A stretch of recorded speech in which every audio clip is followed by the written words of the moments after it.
South Africa, it's a place with a story that's just so incredibly deep, written in the oldest rocks on Earth and in today's headlines. It's a story about where we all come from, about clashing empires, and an unbelievable struggle for freedom that the whole world watched.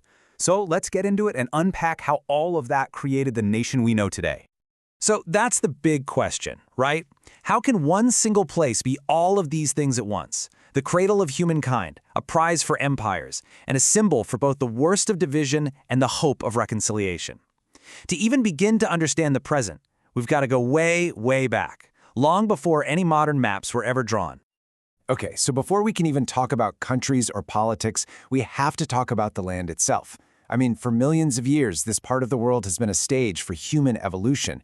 The fossils found here are so important, they literally call it the cradle of humankind.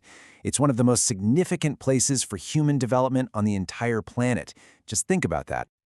All right, let's dive into our first chapter. We're going to start with the people who were there first, and then look at the moment their world was turned upside down by the arrival of ships from a totally different continent. This timeline really puts the sheer scale of this history into perspective, doesn't it? For millions of years, you had early human ancestors here. Then, around 125,000 years ago, modern humans. And it's only in the last couple thousand years that we see the Khoikhoi herders settling in the Cape. And then later, Bantu-speaking peoples migrating down from the north, bringing with them amazing new technologies like farming and iron working. These were the complex societies that were thriving here when Europeans first appeared on the horizon. And then Europeans show up. But, it's really important to draw a line between the first two groups. First, you have the Portuguese explorers in the late 1400s. They were basically just passing through, mapping the coast, trying to find a sea route to Asia. But then, in 1652, the Dutch East India Company arrives, and their goal is totally different. They're here to stay. They needed a permanent pit stop, a supply station for their ships. And these two images really symbolize that new permanence. You've got John van Riebeeck, the man who led the mission, and the Castle of Good Hope, a fortress that's still standing in Cape Town. This wasn't just a quick stop anymore, it was a permanent foothold. And from the moment they started building, they came into direct conflict with the local Khoikhoi people over land and water. This set a pattern that would, sadly, repeat itself for centuries. Now let's jump ahead to the 19th century. And folks, this is where things get really chaotic. It was a time of massive upheaval, migration, and brutal conflict. Three major groups, the Zulus, the Boers, and the British, are all about to collide, and the shockwaves are going to completely reshape southern Africa. So what kicks all this chaos off? Well, a big part of it was the rise of the Zulu kingdom under a military genius named Shaka. In the 1820s, he totally revolutionized warfare in the region. He introduced new tactics, new discipline, and that iconic short-stabbing spear. He created an incredible army, and then used it to expand his kingdom, sparking a period of intense turmoil known as the Mfecane, which basically means the crushing. And you can see the wild domino effect on this map. Just look at it. As the Zulu Empire expands, it forces other groups to flee for their lives. These displaced people then clash with others, sending waves of violence and migration rippling across the whole region. It was out of this chaos that new nations, like those of the Sotho and Swazi people, were formed as they banded together for protection. Now, at the very same time all of this is happening in the interior, another huge migration is starting, but this time from the coast. This was the Great Trek. Thousands of Dutch-speaking farmers, who became known as Boers or Voortrekkers, literally packed up their ox wagons and left the Cape Colony, which was now controlled by the British. They were heading inland to find land where they could be free from British rule.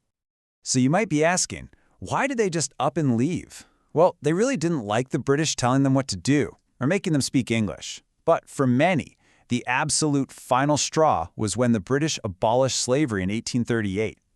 The entire Boer farming economy was built on the backs of enslaved people, and losing that labor wasn't just an economic disaster for them, it was an attack on their whole way of life.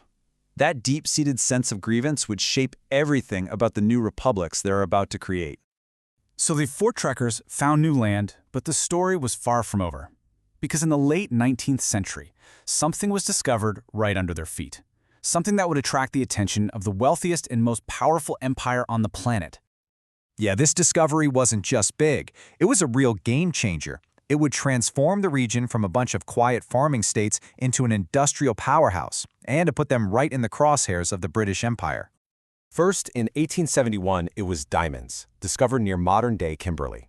Then, in the 1880s, came the big one, the largest gold discovery the world had ever seen, right in the heart of the Boer Republic of Transvaal. All of a sudden, these isolated little republics that the British had pretty much ignored were sitting on top of unimaginable wealth. The whole game had just been completely rewritten. And if you want to put a face to this raw imperial ambition, look no further than this guy, Cecil Rhodes. He made a fortune in the diamond mines and had this grand vision of British control over the entire continent of Africa. This famous cartoon shows him literally straddling Africa. It perfectly captures his enormous ambition, and South Africa's newfound riches were going to be the engine to power it. Well, this clash of interests was always going to lead to war, wasn't it? The British fought two incredibly brutal wars against the Boers to seize control of the gold and diamond fields. After a bitter, bloody fight, the British won. And in 1910, they took their 4 colonies there, the Cape, Natal, Transvaal, and the Orange Free State, and stitched them together into one single country, the Union of South Africa. So this new Union of South Africa was now a self-governing part of the British Empire. But here's the catch, and it's a huge one. A critical decision was made. Power would be held exclusively by the white minority, basically uniting the interests of both the British and the Boers. And over the next few decades, that racial hierarchy was about to be formalized into one of the most notorious systems of oppression in modern history.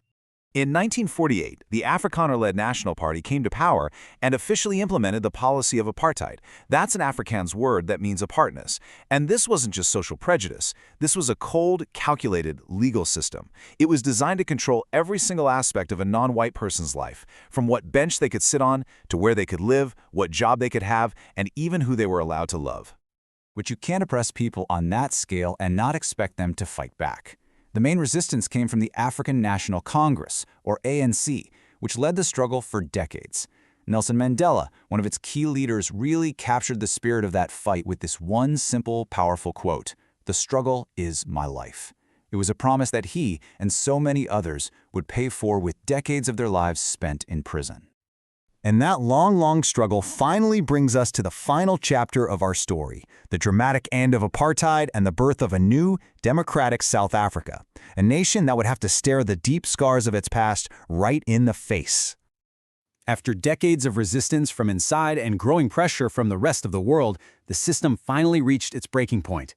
In 1990, President F.W. de Klerk shocked everyone by freeing Nelson Mandela from prison and legalizing the ANC. That kicked off 4 years of intense negotiations, and it all led to the incredible moment in 1994 when South Africa held its first ever truly democratic election, and millions of black South Africans cast a vote for the very first time. The feeling in 1994 was absolutely electric, but the dream of a rainbow nation had to face some harsh realities. It inherited a legacy of incredible inequality. Today, the country is still wrestling with the ghosts of that past. Huge unemployment, massive corruption, and crumbling infrastructure are all modern problems that have their roots in the deliberate, divisive policies of the past. And that leaves us here, with this final question. The journey from the cradle of humankind, through colonialism and apartheid, all the way to a multiracial democracy, has been one of the most incredible stories of modern history. The path forward is still uncertain, but you can be sure it will be shaped by a nation that has proven, time and time again, that it can remake itself against all possible odds.